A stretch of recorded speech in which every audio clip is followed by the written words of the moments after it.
Olá pessoal, o Internacional perde para o Bahia e vamos falar sobre o convite que o Inter recebeu. Já está no título, está na thumb, mas após a vinheta falaremos mais sobre.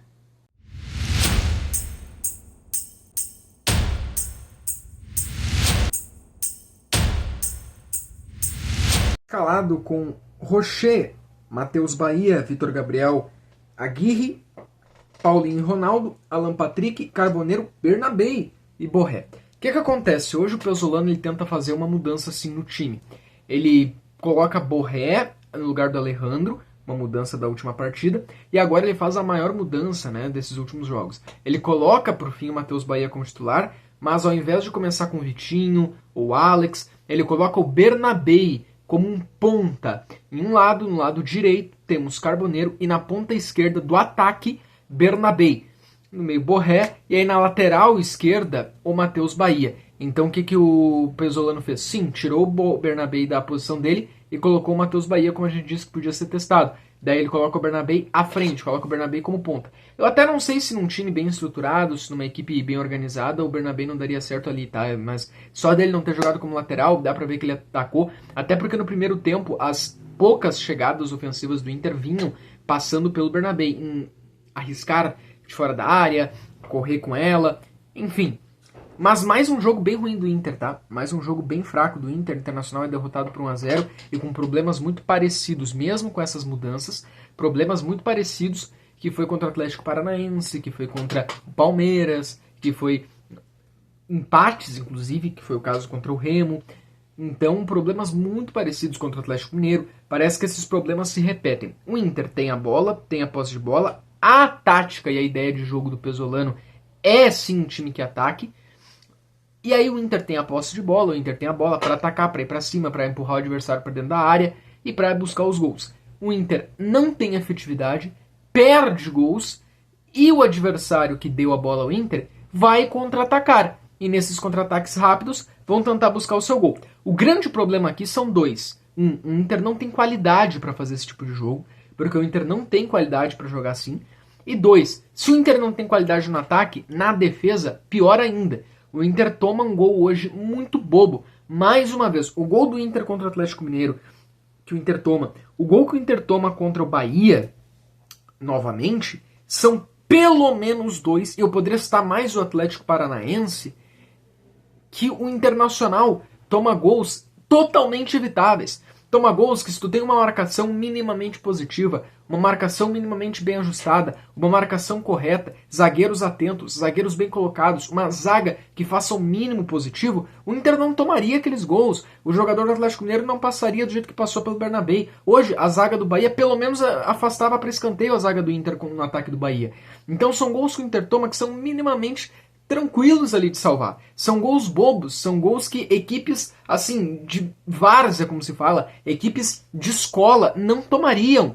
São gols que equipes minimamente atentas e que entendem o contexto do Inter, porque quando tu entende o contexto do Inter, tu entende que o Inter tá 5 jogos sem ganhar, tu entende que o Inter precisa sair do Z4, tu entende que hoje era um jogo que ia definir se o Z4 era momentâneo ou se era uma fase. Tu não toma o gol como tu tomou hoje. Não pode, na fase que o Inter tá. Em nenhuma, na verdade. Se o Inter fosse líder do campeonato, o Inter não podia ter tomado o gol que tomou, porque um time que briga por título não pode tomar o gol que o Inter tomou. Não pode tomar o gol que tomou. Não pode tomar. Tem 5 jogadores zagueiros do Inter dentro da área.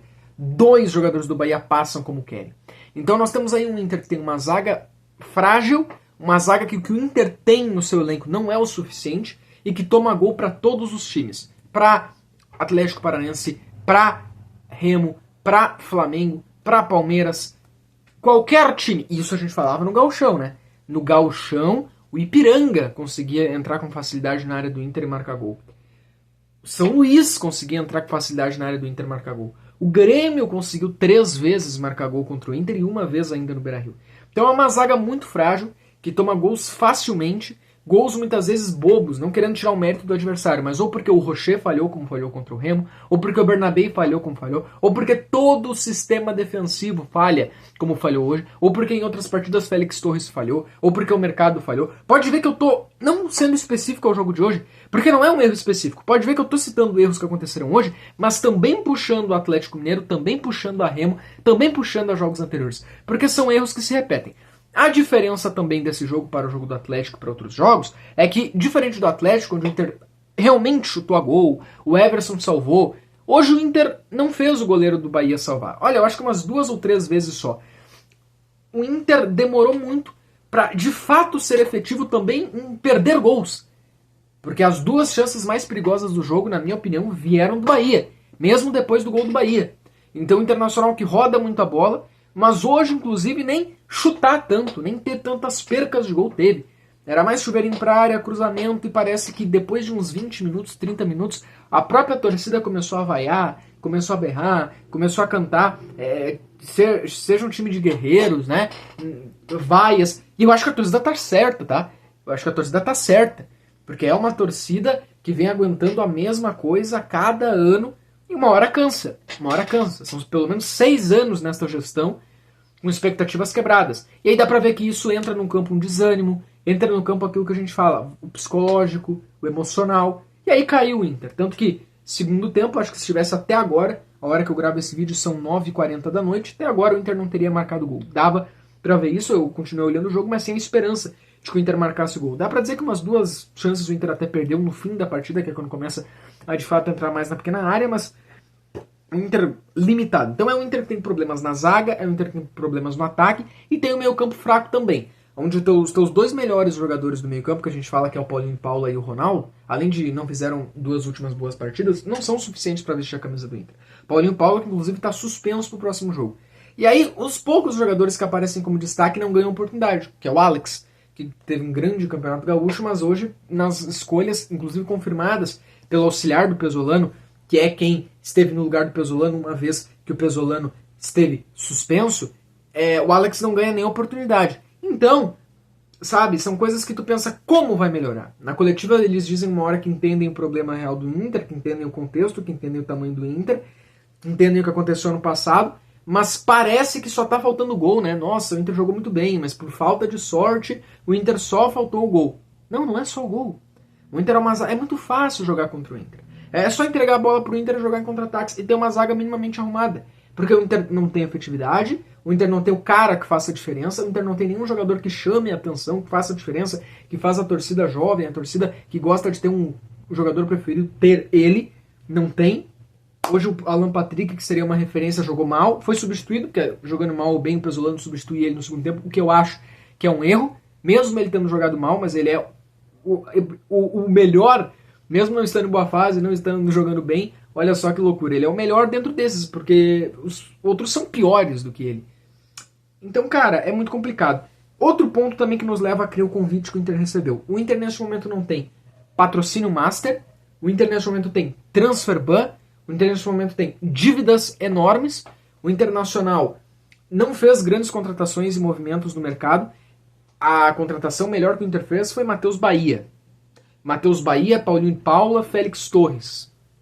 Vidagra, que a gente nem viu jogar. O Internacional mantém 90% do elenco do ano passado. Quem saiu era o melhor zagueiro da equipe, que era o Vitão. Então o mesmo elenco que mostrou todas as carências e dificuldades que teve no final do ano passado, levando até a última rodada para não cair, se mantém para esse ano. E as contratações são reforços, por exemplo, Félix Torres, que nem titular conseguiu ser, porque não rendeu para isso. Matheus Bahia, Paulinho Paula, sabe? Jogadores nota 5, nota 6. A tendência é que a briga vai ser a mesma. Financeiramente o Inter vive um momento terrível. Não tem patrocinador master. Não tem coisas básicas de um time que, tendo elas, tu ainda diz que pode investir mais, ser criativo. Como que a gente não vai dizer, como dizia desde janeiro, que ia brigar para não cair? Ah, mas isso não vai refletir no campo. Que nem o Fabinho Soldado falou, né, que o transfer ban não pode necessariamente refletir no campo. Pode não ser por transfer ban, mas então por outros motivos tem algo refletindo no campo. Se fora do campo, na administração, na gestão, não está bem, dentro do campo também não está bem. Porque a gente fala aqui, é uma zaga que é muito fácil fazer gol no Inter. Marcação é fácil.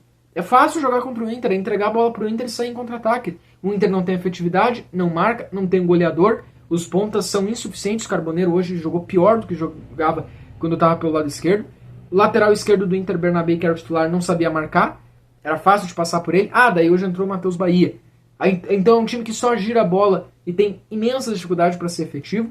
No meio campo, é uma nota 5 os nossos volantes, que é o principal, o cérebro do time é o meio campo, é o camisa 8.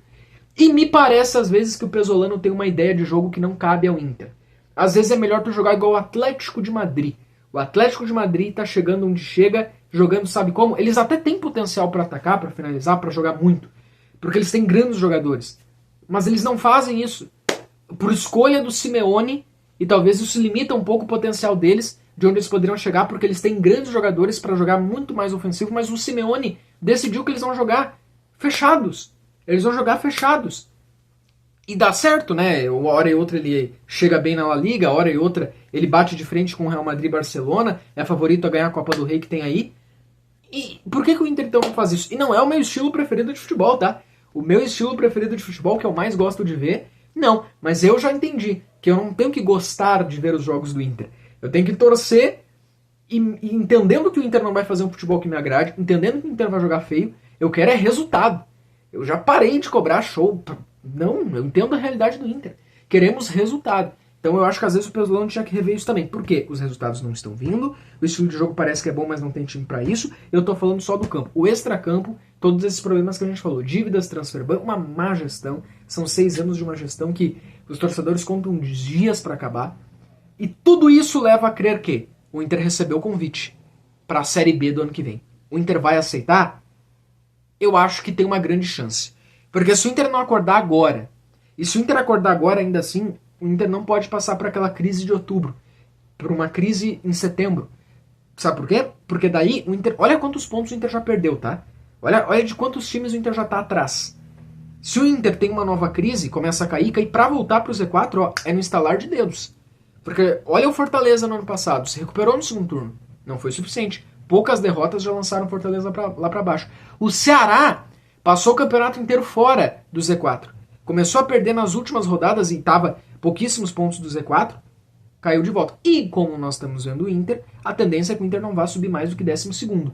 Então vai estar ponto a ponto. Eu acredito que até o 11º vai ter chance de entrar no Z4 quem não se atentar, igual era ano passado. Até o 11º tinha chance de entrar no Z4 se não fizesse a sua parte. E eu acho que esse ano vai ser assim também. Até o 11º ninguém vai estar livre até fazer 45 pontos. Porém, alguns times se destacam para baixo. E o Inter tem sido esse que tem se destacado para baixo. E depois o problema é quando começar a vencer e isso não ser suficiente. E quando esse desânimo, esse problema emocional entrar dentro de campo. Como aconteceu ano passado, como aconteceu inclusive na partida de hoje.